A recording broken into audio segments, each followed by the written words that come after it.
হুজুর আর গুনাহগার উম্মত উম্মতির জন্য এমন করে কাঁদবেন না, সিজদা থেকে মাথা তুলুন।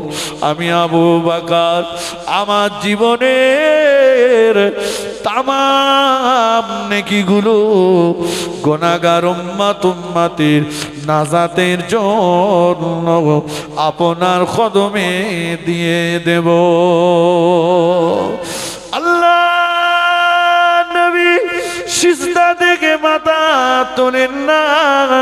ফারুক আযম বললেন, হুজুর আমি ওমর আর থাকতে পারি না, নবী গো সিজদা থেকে মাথা তুলুন।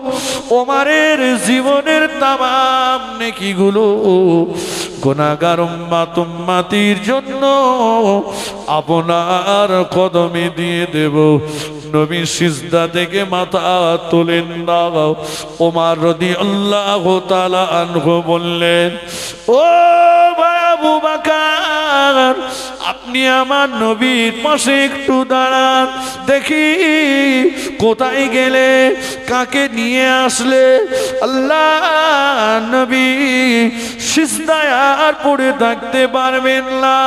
ওমর রাদিয়াল্লাহু তাআলা আনহু মদিনার খেজুর বাগান থেকে বার হয়ে পাগলের মতো দৌড়াতে লাগলে। দৌড়ে দৌড়ে দৌড়ে দৌড়ে দৌড়ে দৌড়ে নবীর জামাতা হযরতে আলী রাদিয়াল্লাহু তাআলা আনহু হুজুরের বাড়িতে চলে গেলে। ও নবী পাকের জামাতা আলী, আল্লাহ নবীর সন্ধান পেয়ে গিয়েছি, আমার নবীকে খুঁজে খুঁজে পেয়ে গিয়েছি। তবে দয়ার নবী খেজুর বাগানের ভিতরে সিজদায় পড়েছে, গুনাহগার উম্মত উম্মতির জন্য এত কান্না কাঁদেন। দুজনা অনেক চেষ্টা করলাম, আল্লাহ নবীকে সিজদা থেকে মাথা তোলাতে পারলাম না। চলুন আমাদের মনে হয় আপনি নবীর জামাতা, আপনি গেলে নবী আর সিজদায় পড়ে থাকবেন না। আল্লাহ নবীর জামাতা আলী রাদিয়াল্লাহু তাআলা আনহু বললেন, আপনারা দুজনা গিয়েছিলেন, নবী যখন সিজদা থেকে মাথা তোলেননি, আমার মনে হয় আমি গেলেও মাথা তুলবে না। বরঞ্চ এমন দুজনার নাম বলে দিচ্ছি যাদের দাবি আল্লাহ নবী জীবনেও কোনোদিন ফেলে দেননি। ও ভাই আমার, এমন দুজনার নাম বলে দিচ্ছি যাদের দাবি আল্লাহ নবী জীবনেও কোনোদিন প্রত্যাখ্যান করেননি। ওরা অন্য কেউ নয়, ওরা হলো আমার দুই বেটা হযরত ইমাম হাসান, হযরত ইমাম হুসাইন রাদিয়াল্লাহু তাআলা আনহুমা। ওদের দুই ভাইকে নিয়ে যান, ওরা গেলে নবী আর ওদের দাবি ঠেলে দেবেন না। ওমর রাদিয়াল্লাহু তাআলা আনহু পাগলের মতো দৌড়ে দৌড়ে মদিনার খেজুর বাগানে চলে গেলেন। হযরত ইমাম হাসান ইমাম হুসাইন রাদিয়াল্লাহু তাআলা আনহুমা দুজনা দুই পাশে দাঁড়িয়ে গেলেন। নানা ভাই, ও আমাদের নানা ভাই, আপনি তো বলেছেন ফাতিমা তো সাইয়্যিদাতুন নিসা আহলিল জান্নাহ, আমার ফাতেমা হলো জান্নাতি নারীদের সরদারিনী। নানা ভাই, সিজদা থেকে মাথা তুলুন, চেয়ে দেখুন আপনার দুই পাশে জান্নাতি নারীদের সরদারিনী ফাতেমার দুই লাল দাঁড়িয়ে আছে। ও নানা ভাই, আপনি উম্মত উম্মতি জন্য আর এমন করে রোনাজারি করবেন না। আমরা দুই ভাই কথা দিলাম আল্লাহর আযাবে জাহান্নাম আর আপনার গুনাহগার উম্মত উম্মতি দুটোর মাঝখানে আমরা দুই ভাই প্রাচীর হয়ে যাব। সুবহানাল্লাহ, একটু মন খুলে বললেন না সুবহানাল্লাহ? নারে তাকবীর, নারে তাকবীর।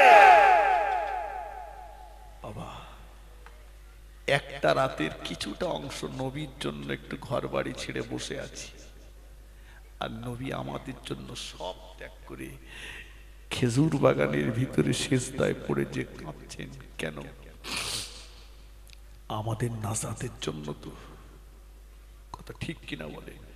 নবী বললেন, ও সাহাবীরা, হায়াতি খায়রুল লাকুম ওয়া মামাতি খায়রুল লাকুম। আমি রাসূলুল্লাহ, আমার দুনিয়ায় বেঁচে থাকাটা তোমাদের জন্য যেমন কল্যাণকর, আমার ইন্তেকালের পরের জীবনটাও তোমাদের জন্য কল্যাণকর। জোরে বলুন। আল্লাহ রাসূল দিনের দাওয়াত দিতে গেলেন। অনেকক্ষণ হয়ে গেছে, রাসূলুল্লাহ ঘরে ফিরছেন না।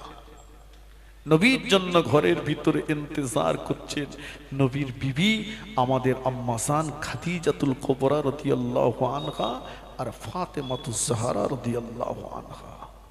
দুজনা নবীর জন্য ইন্তজার করছে। বেশ কিছুটা সময় পার হয়ে গেল। ও মায়েরা, আল্লাহ নবীর বেটি ফাতেমাতুজ জাহরা রাদিয়াল্লাহু তাআলা আনহা দরজার পাশে উঠে গেলেন। দরজাটা খুললেন, বাইরের দিকে তাকালেন, বাইরের দিকে চেয়ে চেয়ে বললেন, আম্মা জান, এতটা সময় পেরিয়ে গেল, এতটা সময় পার হয়ে গেল, এখনো যে আমার আম্মা জান ঘরেতে ফিরল না।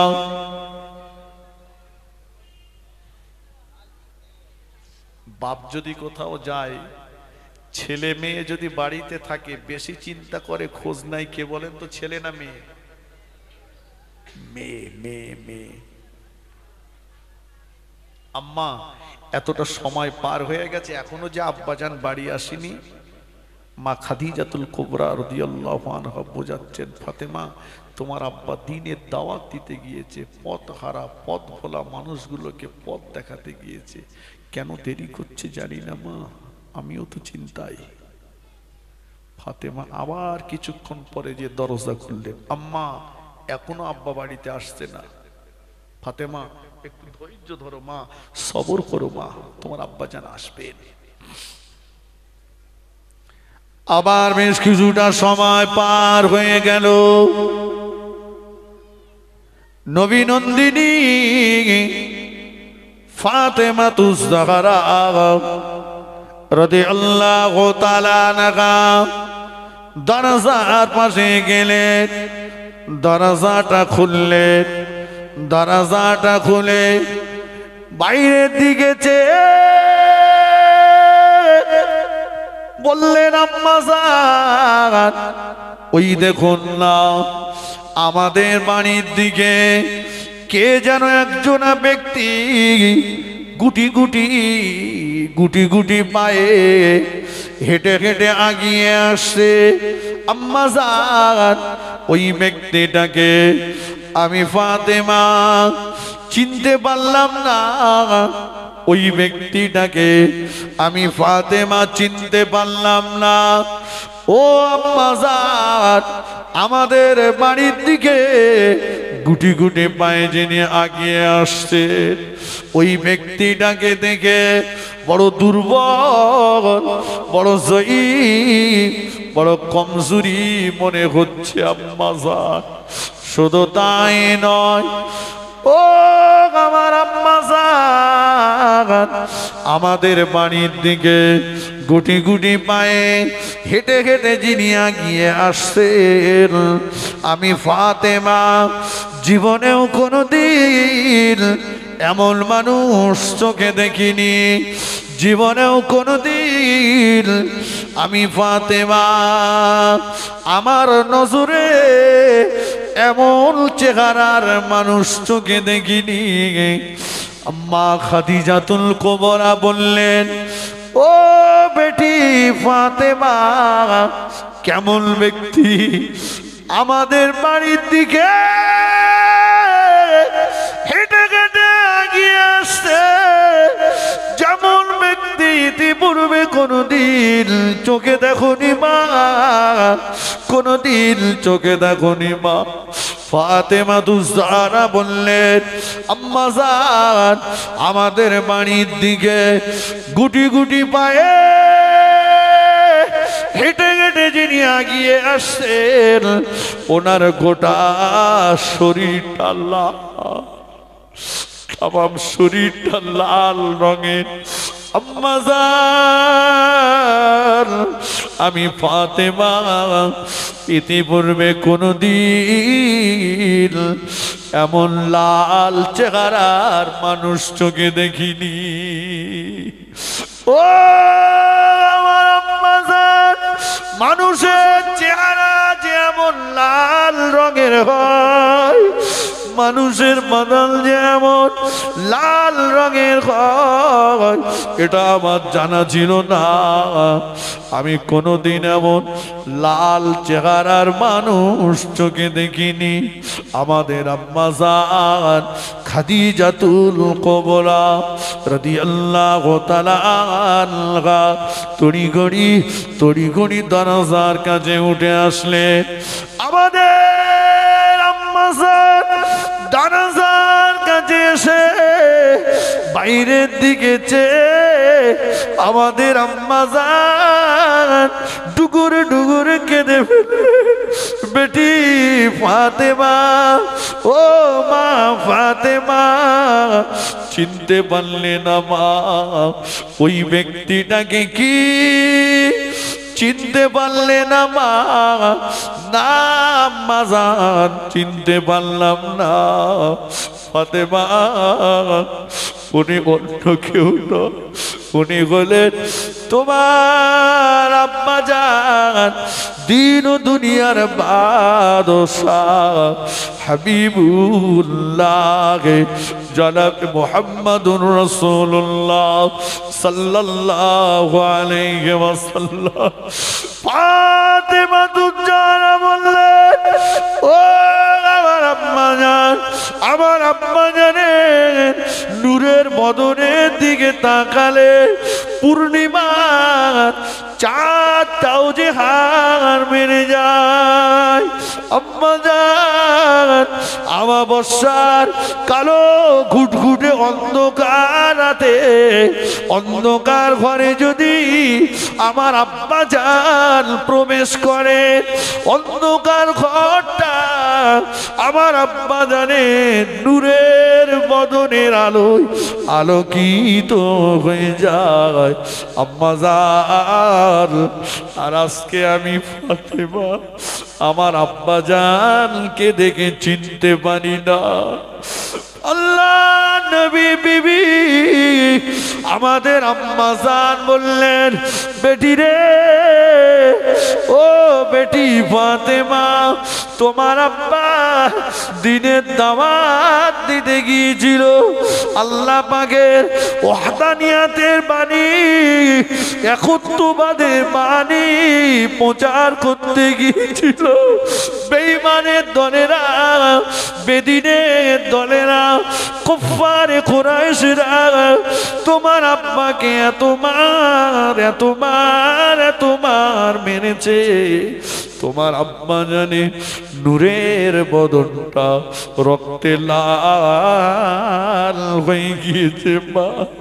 তোমার আব্বা জানে নূরের বদনটা খুন আর খুন হয়ে গিয়েছে মা আম্মা জান খাদিজাতুল কুবরা রাদিয়াল্লাহু তাআলা আনহা তড়িঘড়ি আগিয়ে গেলে দয়া নবীকে ধরাধরি করে বাড়িতে নিয়ে আসলে আম্মা জান শাড়ির আঁচলটা দিয়ে দয়া নবীর গায়ের খুন মোবারক গুলো মুছে দিচ্ছে। আম্মা জানের লক্ষ্য পড়ে গেল আল্লাহ নবীর নূরের বদনে পাথরের টুকরা ঢুকে আছে। আম্মা জান আঙুল দিয়ে টেনে পাথরের টুকরা বার করলেন। ওই জায়গা দিয়ে খুন মোবারক ফিনকি দিয়ে বার হয়ে আম্মা জানের মুখে লেগে গেল। আম্মা জান টুকুরে খেতে ফেললেন। এ মক্কার বেঈমানের দলেরা, এ কুফারে কুরাইশরা, এ আবু জাহাল, এ আবু লাহাব, এ ওলীদ ইবনে মুগীরা, কোথায় কে আছিস বল? আমি খাদিজা, আমার টাকা নিয়ে তোরা ব্যবসা করিসনি। খাদিজার সামনে দাঁড়িয়ে বল, খাদিজার টাকা নিয়ে বড় লোক হসনি, খাদিজার টাকা নিয়ে ব্যবসা করিসনি, খাদিজার টাকা নিয়ে বড় লোক হলি, খাদিজার টাকা নিয়ে ব্যবসা করলি, আর খাদিজার এতিম বাবারা স্বামীটাকে ধরে এত মার তোরা মারলি। দয়ার নবী আমাদের আম্মা জানে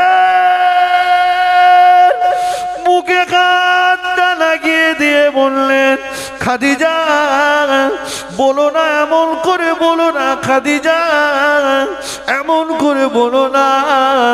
এদিকে নবী নন্দিনী ফাতেমাতুজ জাহরা রাদিয়াল্লাহু তাআলা দুটো হাত তুলে আল্লাহ পাকের দরবারে অঝর নয়নে কাঁদছেন। আল্লাহ, আমার আব্বা জান জীবনেও কোনোদিন গরিবের সঙ্গে দুর্ব্যবহার করিনি।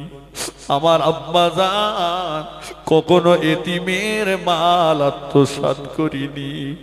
আমার আব্বা জান কোনোদিন প্রতিবেশীর হক নষ্ট করিনি। আমার আব্বা জান কোনোদিন কারো গালে নইভাবে চড় মারিনি। অথচ আজকে দিনে ওরা আমার আব্বা জানকে এত মার মারলো। আমি ফাতেমা আমার আব্বা জানে নূরের বদনটা দেখে চিনতে পারি না, আমার আব্বা জানকে দেখে আমি চিনতে পারি না। দয়ার নবী ফাতেমার হাতটাকে নামিয়ে দিলেন। বেটি রে, বদদোয়া করো না বেটি, বদদোয়া করো না। ও মা ফাতেমা, কিয়ামতের ময়দানে যেদিন বাপ বেটার হবে না, বেটা বাপের হবে না, মা মেয়ের হবে না, মেয়ে মায়ের হবে না, ওই দিন আমি রাসূলুল্লাহ ক্ষত বিক্ষত চিহ্নগুলো আল্লাহ পাককে দেখাবো। আল্লাহ পাককে দেখিয়ে বলবো, ও রব্বুল আলামিন, আল্লাহ পাক দুনিয়ার জমিনে বেঈমানেরা আমাকে মেরেছে, আমি নবী আমার শরীরের ক্ষত বিক্ষত চেহারা নিয়ে আজকে আপনার সামনে হাজিরা দিলাম। আল্লাহ, আমার এক একটা মারের দাগের বিনিময়ে আমার লক্ষ লক্ষ গুনাহগার উম্মতিকে আপনি নাজাত করে দেন। ফাতেমা আল্লাহ পাকের কাছ থেকে এক একটা দাগের বিনিময়ে লক্ষ লক্ষ গুনাহগার উম্মতি দিগের জীবনের গুনাহকে মাফ করিয়ে নেব। জোরে বলতে পারলেন না সুবহানাল্লাহ? জোরে বলেন না সুবহানাল্লাহ? নারে তাকবীর।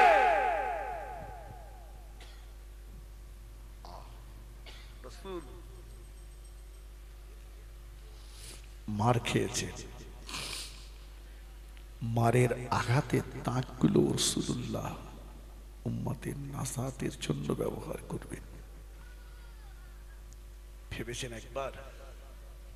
আল্লাহ রাসূল বললেন, হায়াতি খায়রুল লাকুম ওয়া মামাতি খায়রুল লাকুম। আমার দুনিয়ায় বেঁচে থাকাটা কল্যাণ, আমার ইন্তেকালের পরের জীবনটাও কল্যাণ। সাহাবীরা বললেন, ইয়া রাসূলুল্লাহ, ইন্তেকালের পরের জীবন কল্যাণ, এটা তো ভালো বুঝলাম না।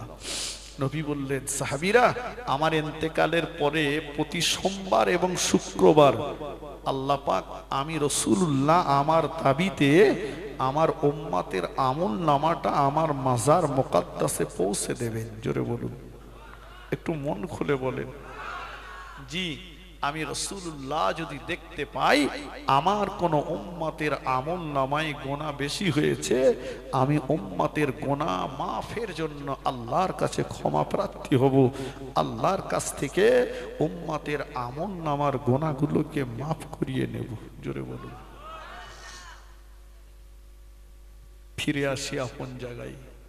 তাহলে নবী সব ছেড়েছেন আমাদের জন্য, তাই তো নাকি? কিয়ামতেও আমাদের চিন্তায় চিন্তিত থাকবেন। সেই নবীর জন্য আমরা ছাড়তে পারলাম না কেন বলেন তো? এর উদ্দেশ্য একটাই, এর কারণ একটাই। আমরা ভেবে নিয়েছি এটাই যে আমরা যা কিছু পেয়েছি সব আমার। ঠিক কিনা বলেন? যদি জিজ্ঞাসা করা হয় ব্যবসা কার? আমার। দোকান কার? আমার। জলকর কার? আমার। বাড়ি কার? আমার। ছেলে মেয়ে কার? আমার। জমি 10 বিঘা আছে কার? আমার। ভাই, এটা না বলে যদি আমি এটা বলি যে বাড়ি কার, এর মূল মালিক হচ্ছে প্রাণের স্বামী গো, চলে আসুন, নিজে হাতে করে রাতের খানাটা আপনাকে খাইয়ে দেব।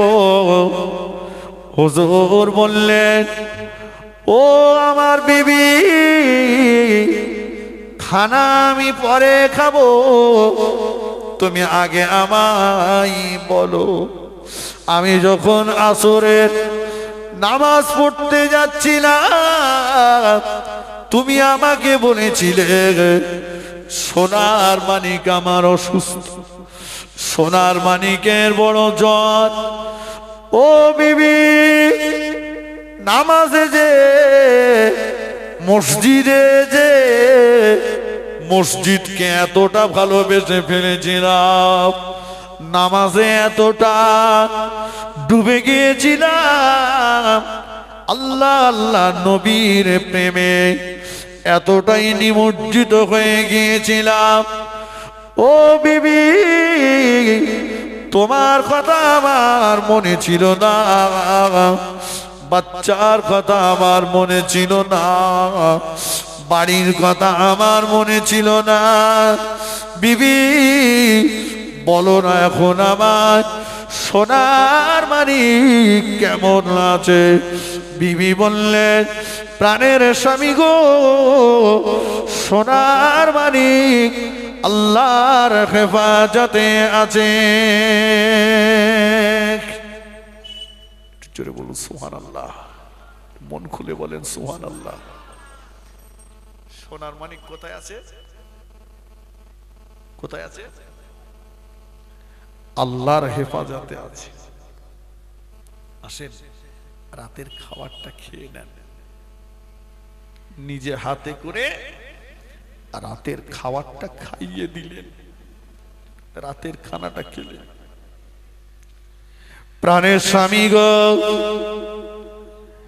সারাদিন অনেক মেহনত করেন, চলেন আরামের বিছানাতে একটু আরাম করবেন, আমি একটু আপনার সেবা করব।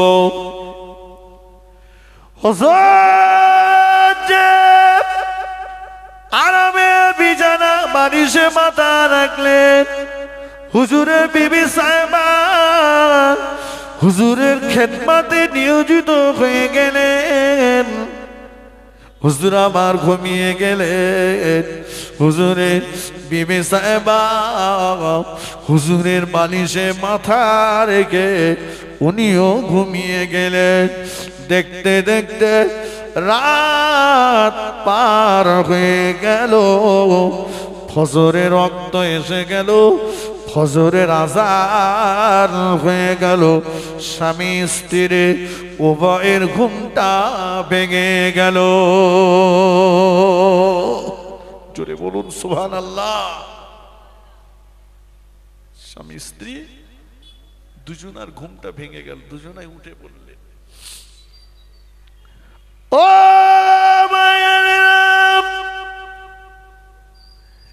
আল্লাহ নবী সাহাবী আবু তালহা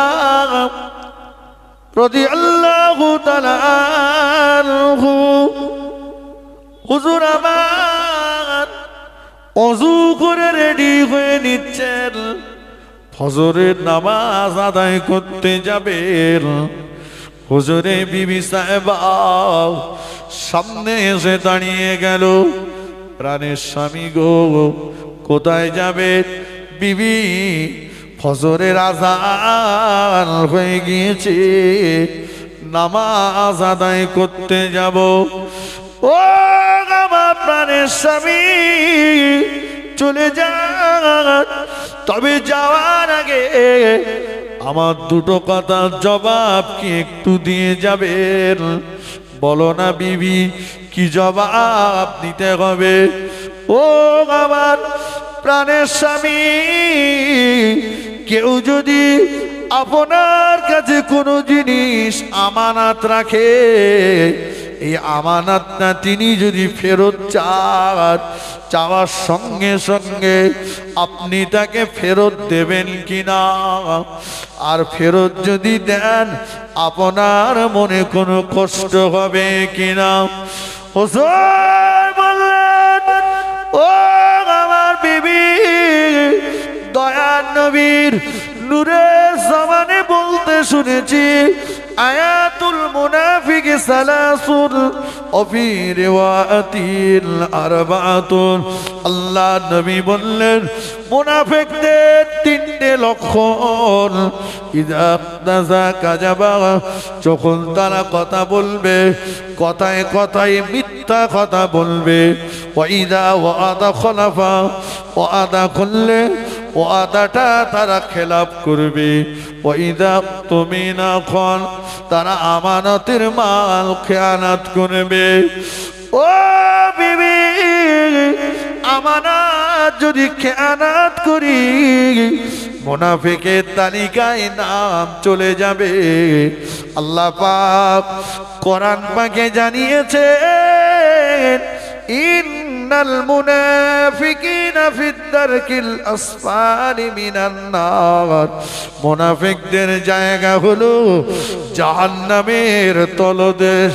না বিবি না, আমানতের মাল চাইলেই ফেরত দিয়ে দিতে হবে।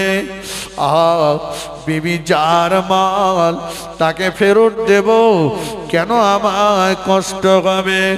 হুজুরের বিবি সাহেবা বললেন, প্রাণের স্বামী গো, যদি আপনি আপনার কথাতে দাঁড়িয়ে থাকেন, চলে আসুন, আমার সঙ্গে চলে আসুন। হাতটাকে ধরে পাশের ঘরে নিয়ে গেলেন। চাদর মুড়ি দিয়ে ঢাকা আছে, চাদরটাকে টেনে আলগা করলেন। চাদরটাকে টেনে দিয়ে বললেন, বিবি ও প্রাণের স্বামী, দেখুন সোনার মানিকের মরা মুখটা একটা আবার দেখে নেন।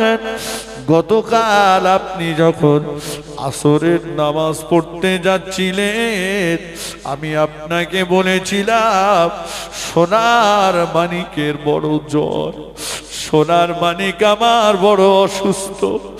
প্রাণের স্বামী গো, আপনি যেই না বাড়ি থেকে চলে গিয়েছেন, কিছুক্ষণের ভিতরে আমার বেটা ইন্তেকাল করেছে। আমি ওর জনম দুঃখিনী মা, নিজে হাতে করে সোনার মানিককে গোসল দিয়েছি, সোনার মানিককে চাদর মুড়ি দিয়ে পাশের ঘরে শুইয়ে দিয়ে আপনার জন্য ইন্তজার করছি। হুজুর বললেন, বিবি কি কথা বলছো আমাকে? প্রাণের স্বামী গো, চিন্তা করলাম আল্লাহ যদি আমায় সন্তান না দিতেন, আল্লাহর বিরুদ্ধে পৃথিবীর কোন কোর্টে কেস করতে পারতাম না। আল্লাহ যদি আমাকে সন্তানের মা না বানাতেন, পৃথিবীর কোন জায়গায় আল্লাহর বিরুদ্ধে বিচার দিতে পারতাম না। যে আল্লাহ আমাকে সন্তানের মা বানিয়েছেন, যে আল্লাহ সন্তান দিয়েছে, সেই আল্লাহই তো সন্তান নিয়ে নিয়েছে। প্রাণের স্বামী গো, সোনার মানিককে আল্লাহ পাক আমাদের কাছে আমানত রেখেছিলেন, আমানত আল্লাহ ফেরত নিয়েছেন। এর জন্য মনে দুঃখ করলে হবে না। হুজুরের চোখ দিয়ে টপ টপ করে পানি টোসা গড়িয়ে যায়। হুজুরের বিবি সাহেবা শাড়ির আঁচলটা দিয়ে চোখের পানিটা মুছে দিচ্ছেন আর বলছে, প্রাণের স্বামী গো, একটু আগেই তো আপনি বলেছেন আমানত যদি আল্লাহ ফেরত, আমানত যদি কেউ ফেরত চান ফেরত দিতে হবে। ও প্রাণের স্বামী, আল্লাহ পাক সোনার মানিককে আমানত রেখেছিলেন, আল্লাহ ফেরত নিয়েছেন। দুঃখ করলে হবে না, চলে যান মদিনার মসজিদে নববী শরীফে চলে যান। আল্লাহ নবী পিছনে ইক্তেদা করে ফজরের নামাজ আদায় করুন। নামাজের পরে দয়ার নবীকে দাওয়াত দিয়ে আসুন জানাজার। আমার নবীকে জানাজার দাওয়াত দিয়ে আসুন। নবী যেন এসে সোনার মানিকে জানাজা পড়ে। দয়ার নবী যদি এসে সোনার মানিকে জানাজা পড়ে, আমি ওর জনম দুঃখিনী মা বড় খুশি হয়ে যাব। আমি ওর জনম দুঃখিনী মা, অন্তরটা আমার খুশি হয়ে যাবে। ও ভাইয়েরা, আল্লাহ নবী সাহাবী আবু তালহা রাদিয়াল্লাহু তাআলা আনহু কাঁদতে কাঁদতে মদিনার মসজিদে নববী শরীফে চলে গেলেন। আল্লাহ নবী শুনে ইক্তেদা করে ফজরের নামাজ আদায় করলেন। নামাজের পরে দয়া নবী নূরের মুখটা দিকে চেয়ে জজ্জর করে কাঁদতে লাগলেন।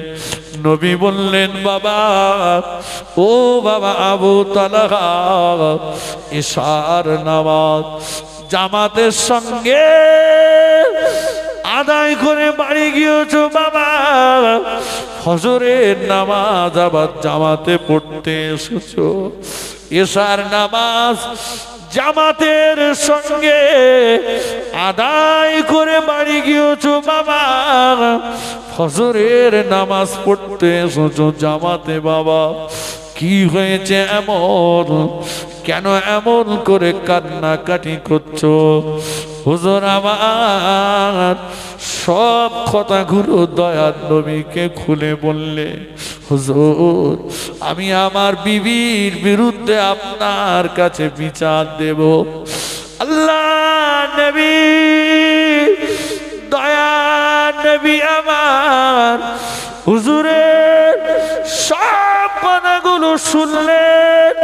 শোনার পরে আল্লাহ নবী বললেন, বাবা আবু তালহা, কি বিচার করব তোমার বিবির বিরুদ্ধে?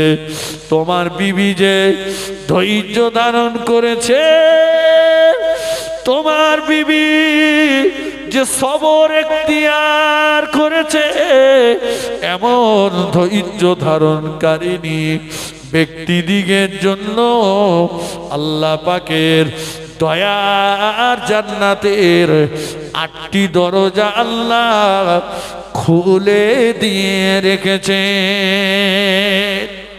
জোরে হবে না সুবহানাল্লাহ?